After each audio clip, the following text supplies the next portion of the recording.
What's up, everybody? It's me, the Avatar. I didn't age super great. So if you're anything like me, you've been on Netflix binging all that Avatar The Last Airbender. And honestly, I forgot how amazing the show is. I mean, granted, last time I saw it was way back when it aired on Nickelodeon, and I don't want to think about how long ago that was. But the thing that got my frame-forged brain pumping is how amazing the world that they live in is. I mean, don't get me wrong, the characters and the plotlines keep the show going, but the world that they build is so detailed and intricate and creates an amazing backdrop for the show that you have to wonder how they do it. Well, honestly, Avatar The Last Airbender and a lot of shows that you like can trace all of their world building back to one sentence. What's a sentence? And how can you use it in your own work? Well, to find out, why don't you hit that like, smash that subscribe, stay tuned to find out.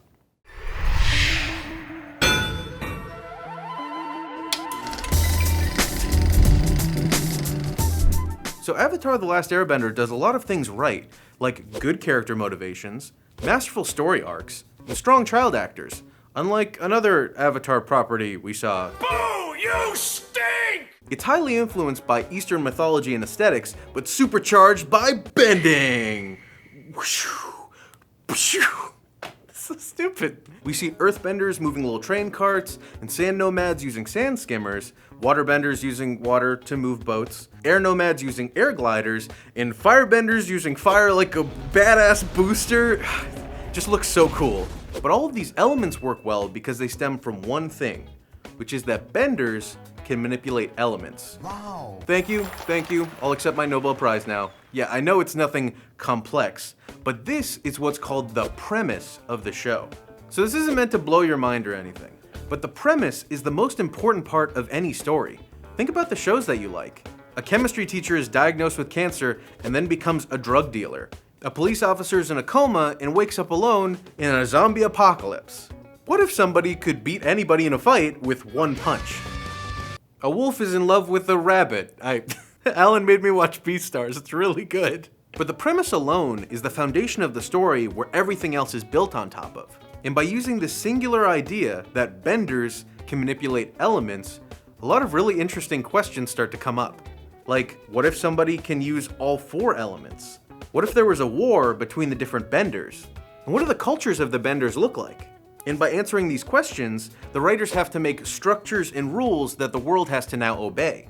Just like Uncle Iroh says, there's the structure of the Earth Kingdom, the destructive nature of the Fire Kingdom, the changing nature of the Water Kingdom, and the freedom of the Air Kingdom.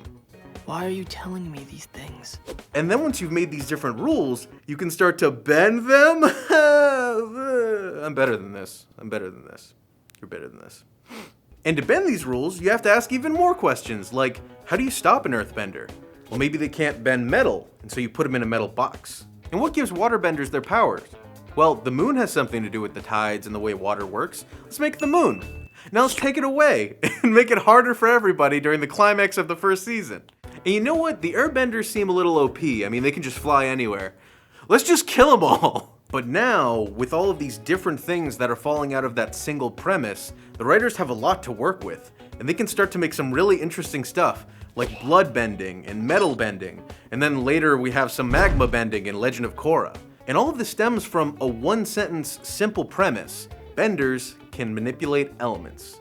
So the next time you're writing something for yourself and don't know where to start and want to get them brain juices flowing, think of a really simple premise that's thought-provoking and can get your world bending going. Your world building going. Jesus, really? But anyway, that's it from me. And in the comments, let me know what your favorite episode of Avatar The Last Airbender is, and what kind of bender you would be. For me, it's pretty obvious. I'd be an earthbender.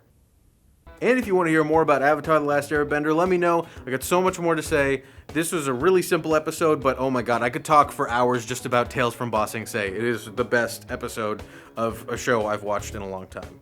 And if you like this video, give it a like. If you didn't, give it a dislike. Consider subscribing for more videos like this one. Now I'm gonna go to Lake Laogai. I got an invitation from the Earth King. Leaves from the vine, falling so slow. General Iroh, I love you.